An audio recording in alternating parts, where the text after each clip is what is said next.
Hello, this is Parrish Alford. I'm here with John Davis. We are here for a little rapid reaction after the Hugh Freeze press conference. It's an open date for the Rebels this week. That means a little bit of self-scouting, looking at themselves, trying to determine tendencies that might be used against them down the road, and a little bit of recruiting too. JD, what'd you take out of today? You know, it's a standard off-week press conference in the sense of the questions are a little bit less.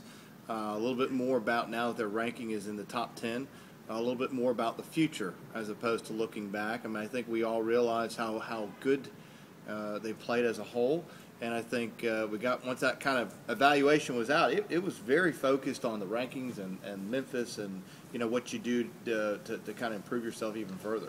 Yeah, and of course a lot of talk about the rankings. The Rebels number 10 now in the AP Top 25. They're highest ranking since number 4, got up to number 4 in 2009 before they lost that Thursday game at South Carolina. Started the year at number 8. I mean, what's been impressive to me about this team, JD, the last couple of weeks is how they've just taken care of business, and there's been that inward focus, and there's really been good execution against weaker opponents. Well, the players don't seem to be bothered by it at all. Like, I mean, it's almost like, okay, great, no big deal. We're not focusing on it. I mean, I think that's the approach you need to have. I think rankings have always been more about the fans and how they perceive themselves.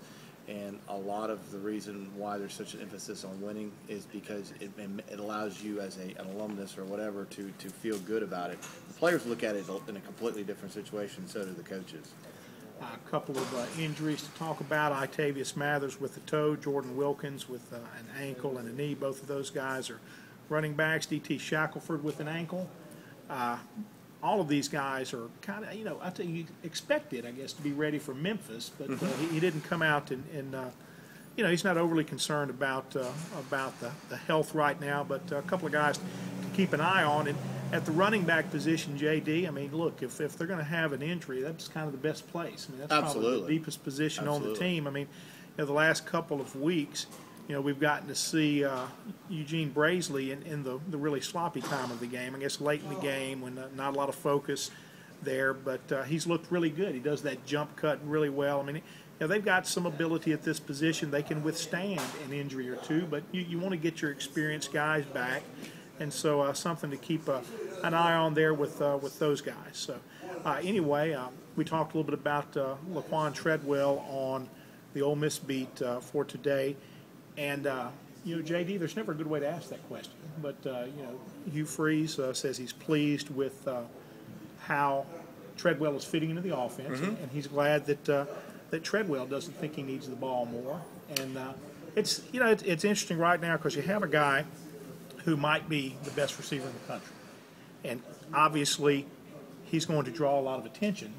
But you've got to find ways, I think, to involve him a little bit more and let him help you. And you made a point on our podcast about just kind of being vanilla right now and not having to use it. And you don't have to use it. You don't have to press the issue. And I think Laquan realizes you don't have to press the issue. Right. And he has a very good approach about it. I think Laquan's more about winning than he is about catching his own passes. I think he's absolutely fine with this. And now you've gotten the confidence of Cody Core and some of these other wide receivers that have had a lot of success. Collinsmore, we keep saying he's coming. But I think once he does get added to the mix, you got another weapon there.